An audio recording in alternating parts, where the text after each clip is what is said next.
There's a kind of peace that some people only feel the moment the door closes behind them. The lock clicks. The noise fades. No texts to answer. No pressure to smile. No pretending. And suddenly they can breathe again. Not because they hate people. Not because they're lazy. Not because they've given up on life. But because for the first time all day, their nervous system finally stops bracing itself. Maybe you know someone like this. Maybe it's you. The person who keeps turning down invitations. The one who says maybe next time so often that people stop asking altogether. The one who secretly feels relieved when plans get canceled. Not because they don't care about others, but because staying home was never the backup plan. It was the thing they actually wanted. Most people misunderstand this completely.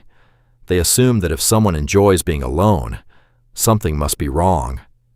That people who stay home too much are depressed, antisocial, wasting their lives, missing out on experiences they'll regret not having later. But psychology paints a very different picture. For many people, staying home is not avoidance, it's alignment.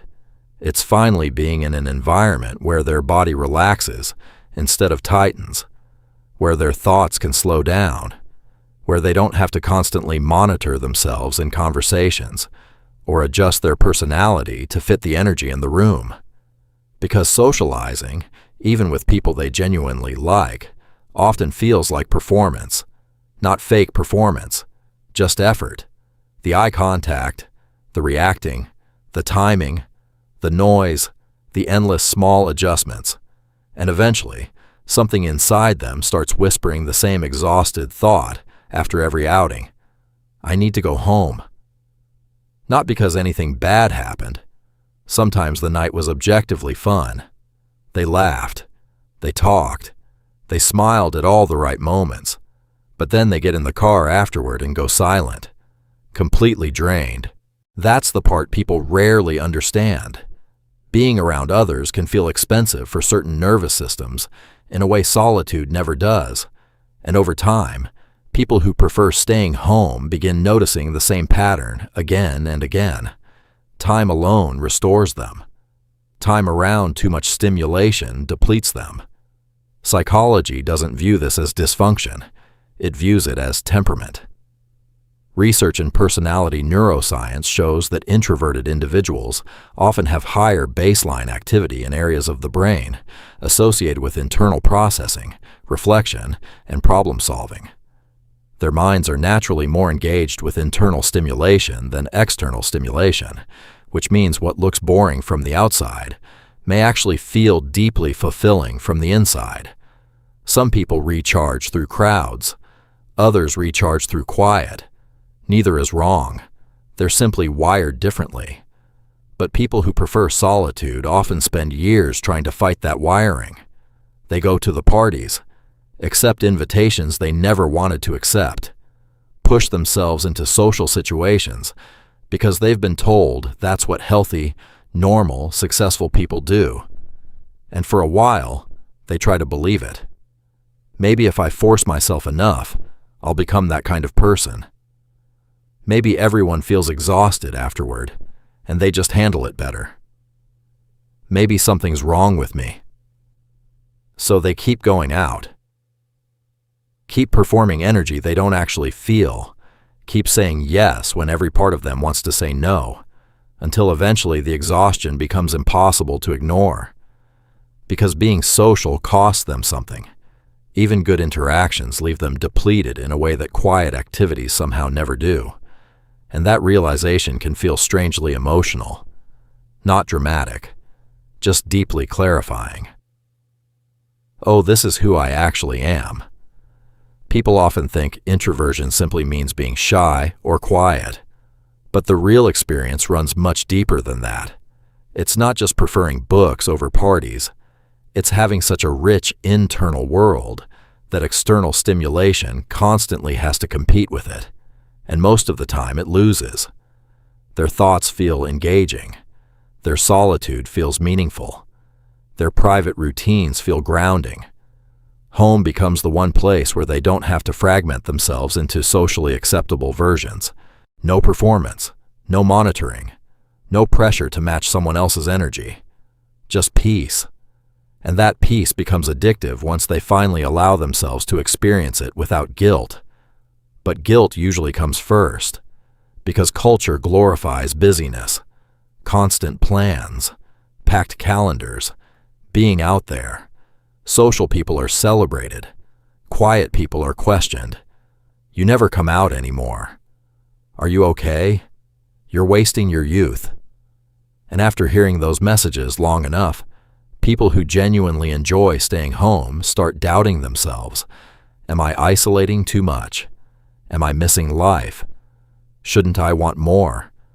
That internal conflict can become intense because on one side there is genuine contentment, and on the other side there is constant social messaging telling them their contentment is somehow incorrect, and the mind struggles to hold both at the same time, especially after scrolling social media for too long. Everyone laughing together, traveling together, celebrating together. Meanwhile, you're sitting at home in silence wondering, am I doing life wrong? But what often gets overlooked is this. Many people who prefer staying home are not unhappy. They're peaceful. There's a difference. Their fulfillment just doesn't always look impressive from the outside. It might look like reading for hours without interruption, working on creative projects alone at midnight, listening to music in a dark room, thinking deeply, writing, learning, existing quietly without needing to turn every moment into an event. And for certain nervous systems, that's where meaning actually lives. Studies on personality and well-being consistently show that people who structure their lives around what genuinely energizes them, instead of what they think should energize them, experience greater life satisfaction, less anxiety, and a stronger sense of identity. Because authenticity regulates the nervous system in ways performance never can. And eventually, something shifts internally for people who stop forcing themselves to be more social than they naturally are. First comes resistance, then guilt, then resentment, and finally acceptance. This is just how I'm built. That acceptance changes everything, because staying home stops feeling like failure and starts feeling like preference. The shame slowly fades. The internal dialogue changes from, I should want to go out, to I'm allowed to want this instead. And that realization is profoundly calming. Not everyone wants constant stimulation. Not everyone finds fulfillment in crowds, nightlife, endless plans, or large social circles. Some people feel most alive in quiet spaces where their thoughts can fully unfold without interruption. And contrary to what people assume, many of them care deeply about relationships. They just prefer depth over frequency, a few meaningful connections over endless interactions, real conversations over constant social maintenance. Because for them, emotional closeness requires space, reflection, recovery time. Too much social input too quickly begins to feel emotionally noisy. And when they finally stop apologizing for that, life becomes lighter. As children, many people who prefer staying home learned early that their natural preferences were treated like problems. They were pushed into overstimulating environments, told to socialize more, encouraged to come out of their shell. But adulthood gives them something childhood didn't. Choice. The freedom to finally say, I function better this way. And once someone stops fighting their own temperament, they stop wasting enormous amounts of energy trying to become someone else.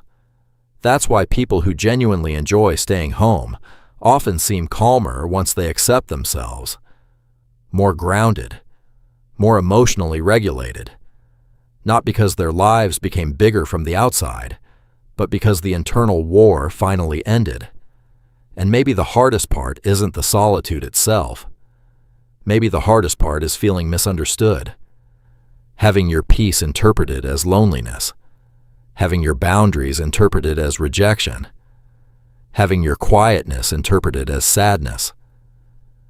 Sometimes they don't grieve the social life they're supposedly missing.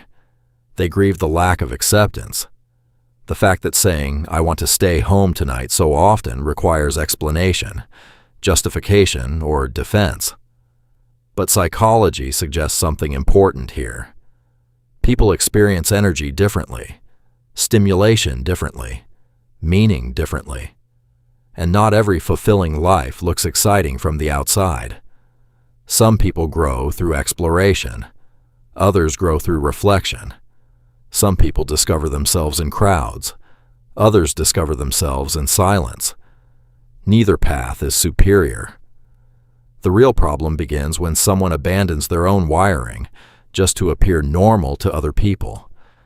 Because chronic self-betrayal exhausts the nervous system far more than solitude ever could.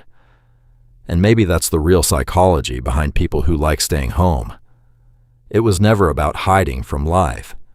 It was about finally building a life that feels sustainable to their mind, peaceful to their body, and honest to who they actually are. Quieter than the world expects, but fuller than most people realize. Not broken, not antisocial, not missing life. Just finally living it in a way that fits them.